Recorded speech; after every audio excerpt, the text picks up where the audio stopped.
चर्चा की मांग अपोजिशन की तरफ से की जा रही है, सरकार की तरफ से कहा जा रहा है कि चर्चा के लिए हम तैयार हैं, फिर गतिरोध कहाँ है? आदरणीय साथी, बड़े बड़े शब्द लिख दिए गए हैं इस देश की दीवारों पर। कर्तव्य पथ, सेवा तीर्थ, लोक कल्याण मार्ग। पर ये लोक कल्याण मार्ग, सेवा तीर्थ और कर्तव्य पथ है किसके लिए? ये संसद है किसके लिए? इस संसद में चुनी गई सरकार और सांसद हैं किसके लिए? इस देश के बच्चों के लिए है, इस देश के भविष्य के लिए है, युवाओं के भविष्य पर चर्चा के लिए है, पेपर लीक सरकार और पेपर लीक पर रोकथाम के लिए है। तो फिर धर्मेंद्र प्रधान का इस्तीफा क्यों नहीं?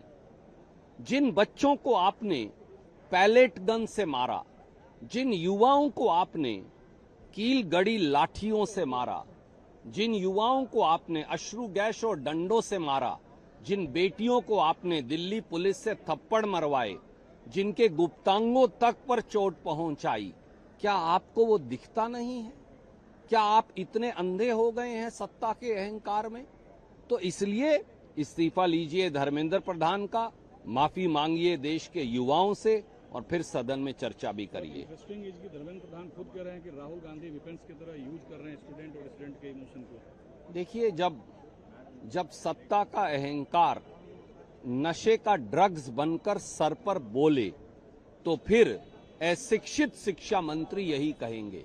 सच्चाई ये है कि 12 साल से मोदी सरकार ने शिक्षा को तहस नहस कर दिया है।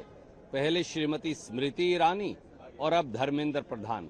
ऐसा लगता है अशिक्षा, अनपढ़ता, फूहड़ता और जोर जबरदस्ती ही उनके लिए ज्ञान की परिभाषा बन गई है और यही देश का दुर्भाग्य है। प्रधानमंत्री खुद कह रहे हैं कि आगे पेपर लीक नहीं होगा, फुल प्रूफ सिस्टम बनाया जाएगा, तो क्या अब भी आप लोगों को जब 157 पेपर लीक हुए तो प्रधानमंत्री कहां थे?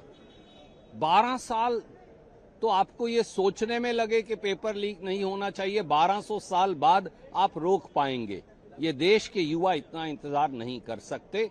शिक्षा मंत्री का इस्तीफा लो, जो बच्चों को मारा है उसके लिए माफी मांगो और फिर जवाबदेही सुनिश्चित करो। पार्टी को क्या ऐतराज है राहुल गांधी की लड़ाई से?